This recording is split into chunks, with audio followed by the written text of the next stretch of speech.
dunia supaya Kristus dia tampil di hidupmu. Hidup sadar selalu Kristus, orang dapatkan Kristus. Berita ke-12. Apakah Injil itu? Pembacaan Alkitab, Kolose pasal 1 ayat 26 sampai dengan 27. Yaitu rahasia yang tersembunyi dari abad ke abad dan dari turunan ke turunan, tetapi yang sekarang dinyatakan kepada orang-orang kudusnya. Kepada mereka Allah mau memberitahukan betapa kaya dan mulianya rahasia itu di antara bangsa-bangsa lain, yaitu Kristus ada di tengah-tengah kamu, Kristus yang adalah pengharapan akan kemuliaan. Efesus pasal 5 ayat 30 sampai dengan 32. Karena kita adalah anggota tubuhnya, sebab itu laki-laki akan meninggalkan ayahnya dan ibunya dan bersatu dengan istrinya, sehingga keduanya itu menjadi satu daging. Rahasia ini besar, tetapi yang aku maksudkan ialah hubungan Kristus dan jemaat. Bagian pertama. Apakah Injil itu? Mungkin ada orang berkata, Injil Yohanes pasal 3 ayat 16 adalah Injil. Mungkin orang lain mengambil beberapa ayat Alkitab yang membahas makna Injil.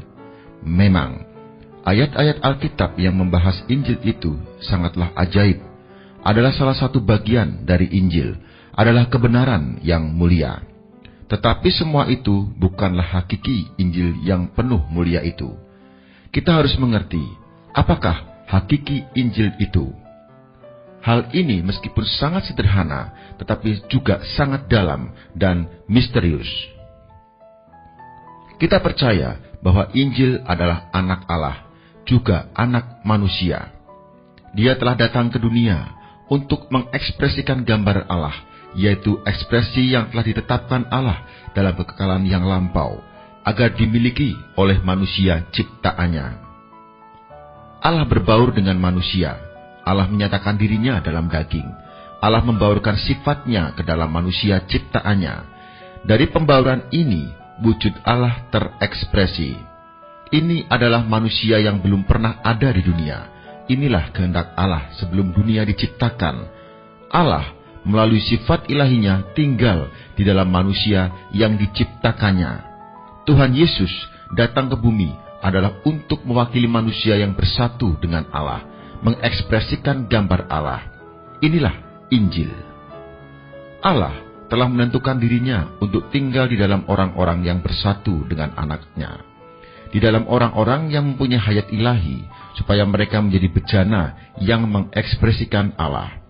Inilah rahasia yang sering disinggung oleh Rasul Paulus, yaitu rahasia yang tersembunyi dari abad ke abad dan dari turunan ke turunan, yaitu Kristus ada di dalam kamu, Kristus yang adalah pengharapan akan kemuliaan.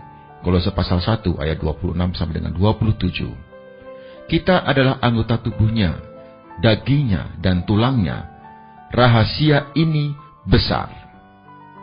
Sebelum Roh Kudus memberi wahyu kepada gereja, Tuhan Yesus sudah menyatakannya kepada manusia. Katanya, pada waktu itulah kamu akan tahu bahwa aku di dalam Bapa-Ku, dan kamu di dalam aku, dan aku di dalam kamu. Jika seorang mengasihi aku, ia akan menuruti firman-Ku, dan Bapa-Ku akan mengasihi dia, dan diam bersama-sama dengan dia. Yohanes pasal 14 ayat 20 sampai dengan 23. Selain itu, dalam doanya ia berkata, Aku di dalam mereka. Yohanes pasal 17 ayat 23. Dia berkata kepada gereja di Laodikia, Jikalau ada orang yang mendengar suaraku dan membukakan pintu, aku akan masuk mendapatkannya. Wahyu pasal 3 ayat 20. Kemudian, rasul-rasul mengerti nubuat dan janji ajaib yang dikatakan Tuhan Yesus, lalu berkata, Tetapi jika Kristus ada di dalam kamu, maka tubuh memang mati karena dosa, tetapi roh hidup karena kebenaran. Roma pasal 8 ayat 10. Yesus Kristus ada di dalam kamu. Bagiku, hidup adalah Kristus. Filipi pasal 1 ayat 21. Ayat-ayat tentang kebenaran yang sangat penting ini masih banyak. Injil adalah satu pernyataan, juga satu wahyu yang menyatakan bahwa sebelum dunia dijadikan, Allah telah menentukan umatnya akan menjadi manusia yang bagaimana. Allah telah menetapkan untuk tinggal di dalam umatnya, dan dari diri mereka Allah akan menyatakan dirinya. Allah telah menentukan bahwa mereka pasti mempunyai bagian dalam sifat ilahinya, dan orang yang dapat mewakili mereka adalah Tuhan Yesus Kristus. Dia adalah anak Allah, juga anak manusia. Melalui salib, ia telah merampungkan apa yang ditentukan oleh Allah, sehingga tujuan yang telah ditetapkan Allah sejak semula bisa tercapai. Inilah Injil. Kalau kita memandang Tuhan Yesus tidak hanya sebagai satu tokoh dalam sejarah, tidak hanya sebagai Yesus orang Nazaret, tetapi memandangnya sebagai wakil anak-anak Allah. Semua anak Allah tercakup di dalamnya, bahkan mengerti sifat Tuhan Yesus yang sesungguhnya. Kita akan nampak bahwa tujuan Allah dari zaman azali memilih kita adalah supaya kita ada di dalamnya. Inilah kabar gembira, inilah janji, inilah nubuat, inilah kekuatan. Bagian kedua. Allah menciptakan Adam, lalu menghendaki dia menggenapkan pekerjaan yang dirampungkan Tuhan Yesus ketika ia datang ke bumi. Tetapi ini adalah penciptaan, cobaan. Ketika Allah menciptakan Adam, ia tidak memberikan kedudukan yang sama dengan Tuhan Yesus. Sebab itu, Adam belum pernah kehilangan apa yang telah dipulihkan Tuhan Yesus. Apa yang dipulihkan Tuhan Yesus jauh lebih banyak dari apa yang terhilang dari Adam. Allah sendiri ingin tinggal di dalam manusia ciptaannya untuk menyatakan dirinya. Tetapi Adam yang diciptakannya, yang ia harapkan dapat mencapai tujuannya, telah gagal dan jatuh. Salib bukan hanya memulihkan apa yang hilang dari Adam. Banyak orang salah paham, mengira salib di Golgota hanya mendapatkan kembali Firdaus, supaya yang terhilang dari Adam dapat dipulihkan kembali.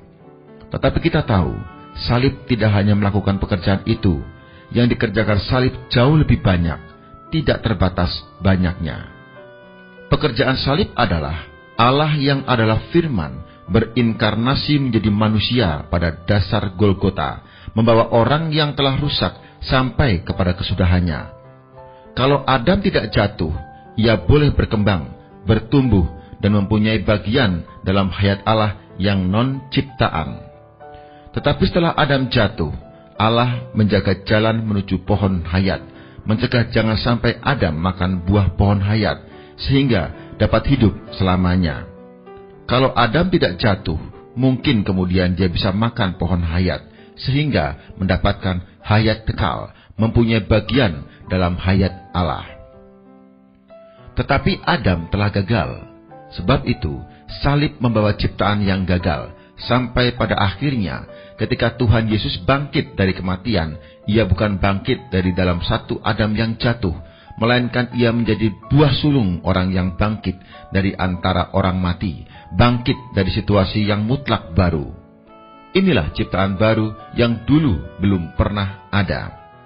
Ciptaan baru ini adalah karya Roh Kudus, yaitu karya Roh Kudus Allah yang pada mulanya menciptakan langit, bumi, dan manusia. Pula, kekuatan pekerjaan ciptaan baru ini jauh lebih besar daripada kekuatan pekerjaan penciptaan langit, bumi, dan manusia yang sebermula. Kekuatan Roh Kudus yang ternyata dalam alam semesta belum pernah dinyatakan sebesar ia menyuruh Tuhan Yesus bangkit dari kematian. Kita bersatu dengan kebangkitan Kristus, berarti kita hidup menurut corak roh yang baru. Bukan saja roh kita bangkit kembali, masih ada corak baru roh. Apakah corak baru roh itu? Itu adalah Roh Kudus tinggal dalam roh kita, menjadi hayat sejati roh kita. Kristus melalui Roh Kudus tinggal di dalam kita. Sebelum Tuhan Yesus bangkit dari kematian, Roh Kudus tidak dengan cara ini bekerja di dalam manusia. Ia selalu turun ke atas manusia, sama seperti sesuatu yang datang dari luar. Hayat dan pengalaman Kristiani kita bukan berasal dan berawal dari diri kita. Semuanya berasal dan berawal dari ciptaan baru. Kita harus tahu, kita bisa di dalam Kristus menjadi anak-anak Allah, mempunyai hubungan dengan Allah. Semuanya itu berdasarkan Allah sendiri tinggal di dalam roh kita, berdasarkan ciptaan baru yang digenapkan oleh kebangkitan Tuhan Yesus. Allah justru tinggal di dalam ciptaan baru ini, karena kepada badan orang biasa janganlah minyak itu dicurahkan. Keluaran pasal 30 ayat 31 sampai dengan 32. Selanjutnya, perjalanan rohani adalah Allah dari dalam roh kita menguasai manusia luar kita. Ada kalanya kita sulit membedakan apa yang berasal dari Allah dengan apa yang berasal dari manusia lahiriah. Seolah-olah di antara keduanya hanya tersekat selembar kertas yang tipis. Misalnya, berdoa. Ada kalanya kita sulit membedakan doa kita dengan doa Roh Kudus di dalam kita. Kita berdoa agar mendapatkan apa yang seharusnya kita dapatkan. Tetapi doa kita tidak sampai ke sana, berputar-putar, tetap sia-sia. Sampai ada satu bagian yang khusus, doa Roh Kudus bertambah ke dalam doa kita, memimpin kita berdoa. Barulah doa kita ada khasiatnya. Banyak orang mengira ukupan yang dibicarakan dalam Alkitab mewakili doa anak-anak Allah. Mereka memakai Wahyu pasal 5 ayat 8 sebagai dasar. Sesungguhnya tidak demikian. Wahyu pasal 5 ayat 8 seharusnya masing-masing memegang satu kecapi dan satu cawan emas yang penuh dengan kemenyan. Cawan emas yang penuh dengan kemenyan itu adalah doa orang-orang kudus. Apakah doa orang-orang kudus? Cawan emas dalamnya penuh dengan kemenyan. Apakah kemenyan itu? Doa Roh Kudus di dalam doa kaum imani. Cawan emas adalah doa kaum imani. Kemenyan yang ditambahkan ke dalam cawan emas adalah doa Roh Kudus yang ditambahkan ke dalam doa kaum imani. Elia adalah manusia biasa, sama seperti kita. Ia berdoa dengan doa berdoa. Yakobus pasal 5 ayat 17. Ada satu bagian khusus dalam doa orang ini. Bagian khusus ini langsung datang dari tahta Allah. Hanya seruan yang berasal dari Allah sendiri yang bisa membuka dan menutup langit. Inilah doa kita di dalam Roh Kudus. Inilah makna Roh Kudus di dalam doa kita. Bukankah Alkitab dengan tegas berkata, Roh Kudus dengan keluhan yang tidak terucapkan berdoa untuk kita?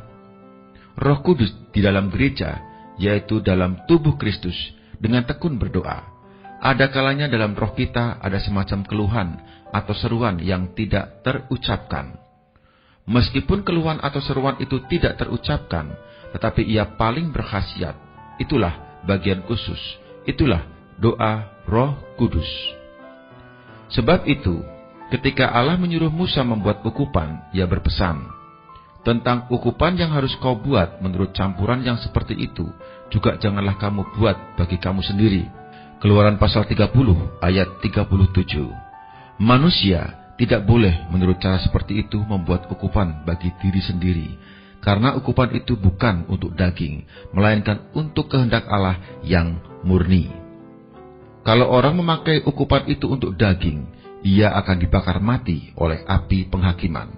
Nadab dan Abihu membawa api asing, mereka menghadapi api penghakiman. Ini satu peringatan, karena ukupan itu mewakili Allah sendiri melakukan kehendaknya terhadap ciptaan baru. Kita bersyukur kepada Allah atas bagian yang khusus ini. Setelah kita mendapatkan berkat, bersatu dengan Allah, di dalam Allah mendapatkan hayat, kita masih bisa berbuat salah, sering berhutang. Karena kita kekurangan hikmat dan pengetahuan rohani, seringkali pengekspresian hayat yang ada di dalam roh kita menderita kerugian. Ketika roh kita bersih terhadap Allah, kita sering memohon, Tuhan, mohon Dikau di dalam lubuk batinku, mengharapkan pekerjaan salib. Ketika kita membiarkan daging kita dibatasi oleh Allah, dan kita memohon kepada Allah, Allah segera bekerja. Meskipun iman kita kecil, Allah masih tetap bekerja.